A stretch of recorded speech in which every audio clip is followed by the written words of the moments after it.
to get back to the title and Spectrum adjacent.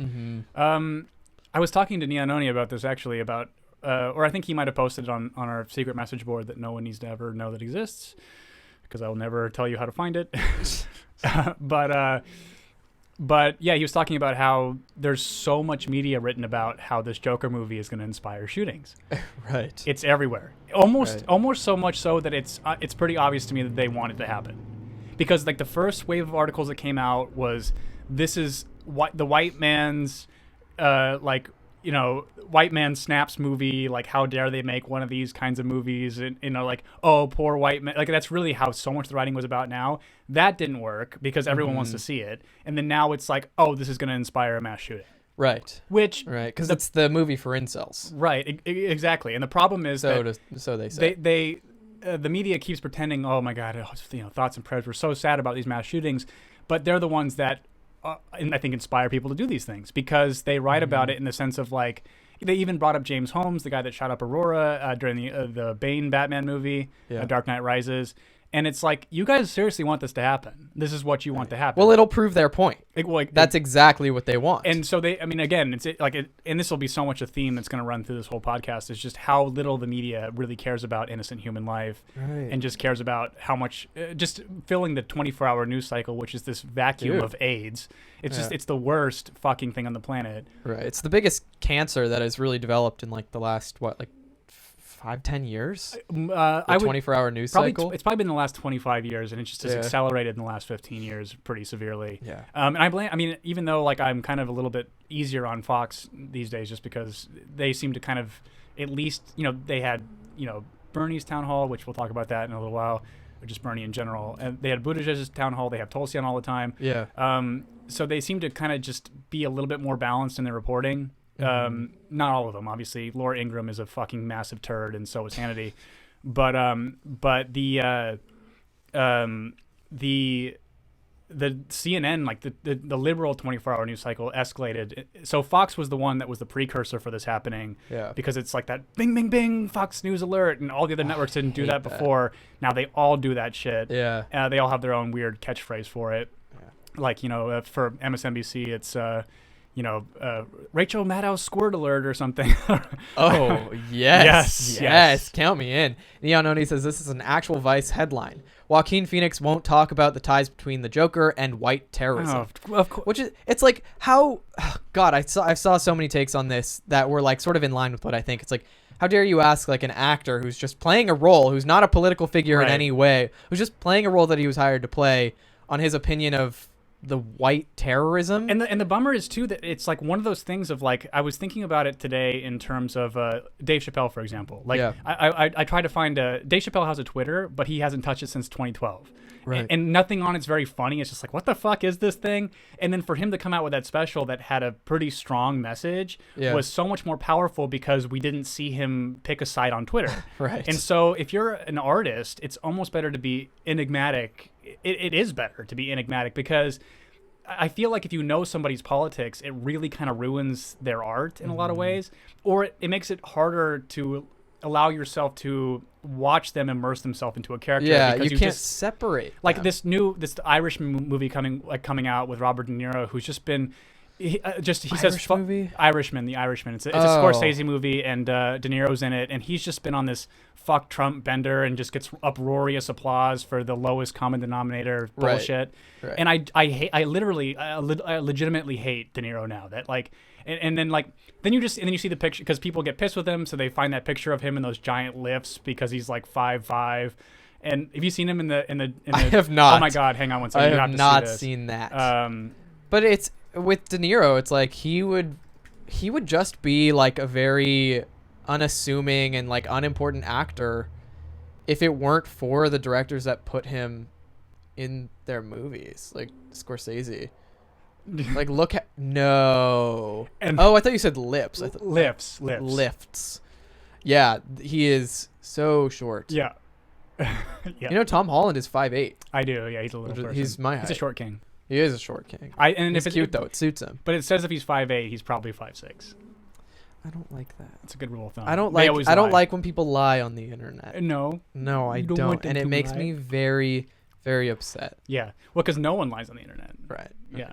But anyways, Robert De Niro, like, he's the perfect example of like somebody who would just be irrelevant if they didn't have a prolific director to cast them. Yeah, and we should credit this another podcast we listened to called Red Scare, but it really was true of like, you think about the only performances that were really memorable of his were any of the Scorsese performances that he was in, or Jackie Brown who Tarantino directed him. So he really is that kind of like that vessel, and I'll let you finish in a second, but that vessel.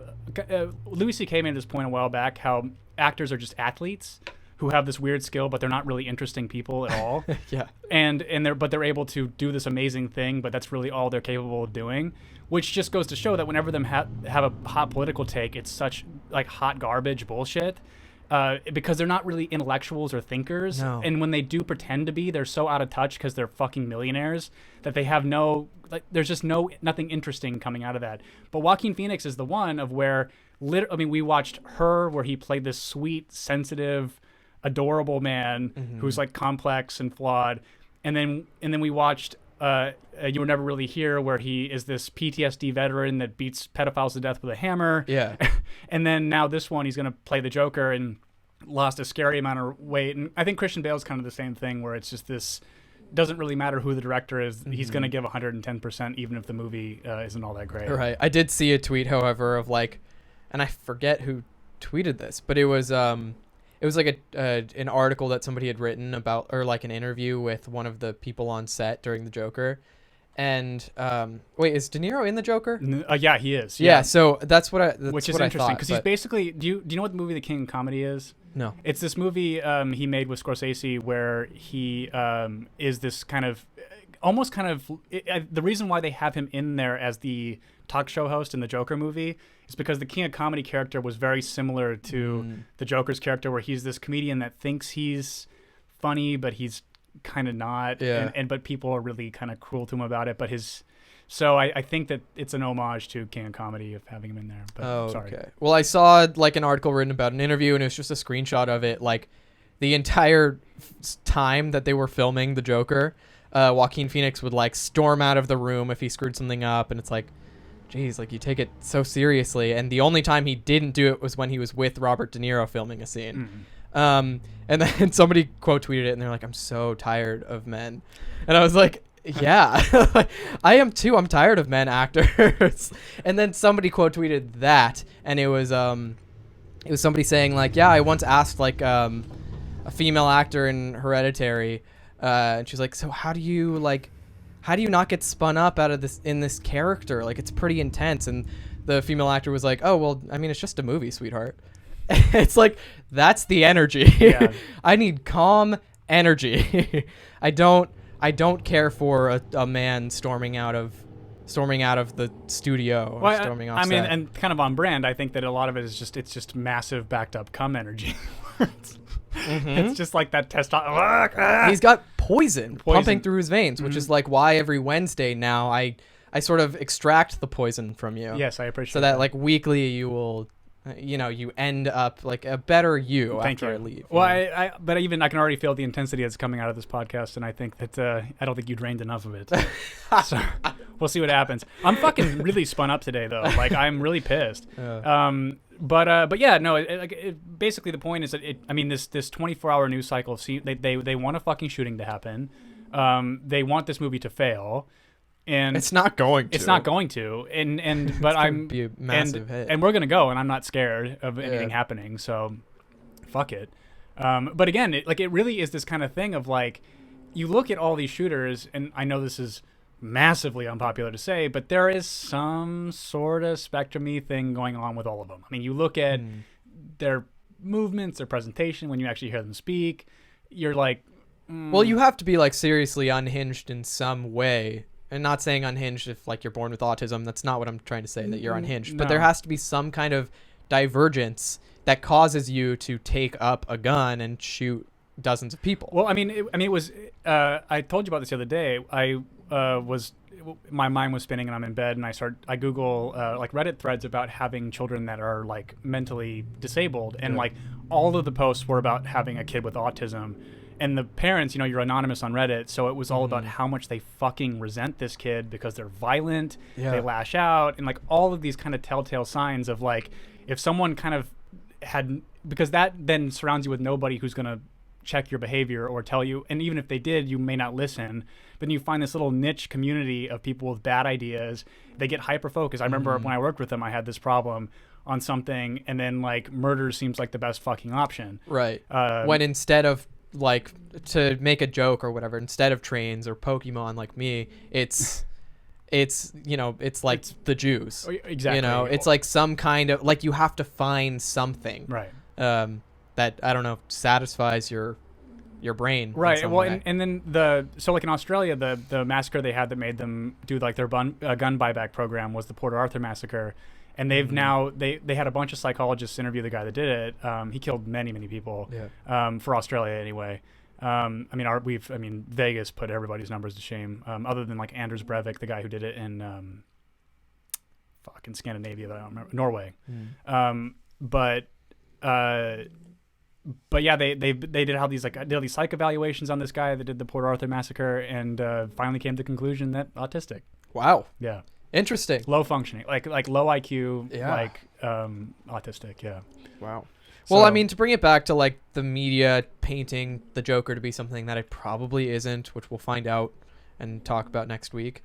It's like this sort of, because this all sort of ties back into like r/incels, which got like rebooted into brain cells, I think. I think they fucking scrubbed the entire incel thing, so they must have made a new thing. They did make a new one called r/ I think brain cells. And they like there's like this weird like fear and not really like there's a lack of empathy for these people who are probably somewhere on the spectrum, and like really the take on it is like we're scared of people who are neurodivergent. Right. We don't understand them, and we have no empathy for them because they're so like alien to us. It's like, oh, you can't find somebody to have sex with, and you're gonna become like a recluse.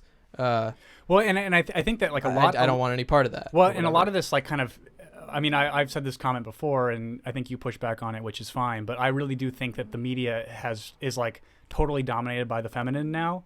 Like everything that we do, it's like all this like fat acceptance stuff, like even good things like gay acceptance. I think a lot of it is like what I would kind of define as media feminine. Like even when you watch commercials, like every commercial is like some guy like with a like, I don't even know how to work this thing, and the girl's like, sweet, like, and then she's just like shows him how to do it, like, you fucking dumb idiot. But autism is like primarily men. It's mostly men that they're very seldom is it. I mean, Greta's like probably like the one girl on the earth that has it. Is it because it manifests differently in men? No, it's just more common. It afflicts men much more than women. Okay. Yeah.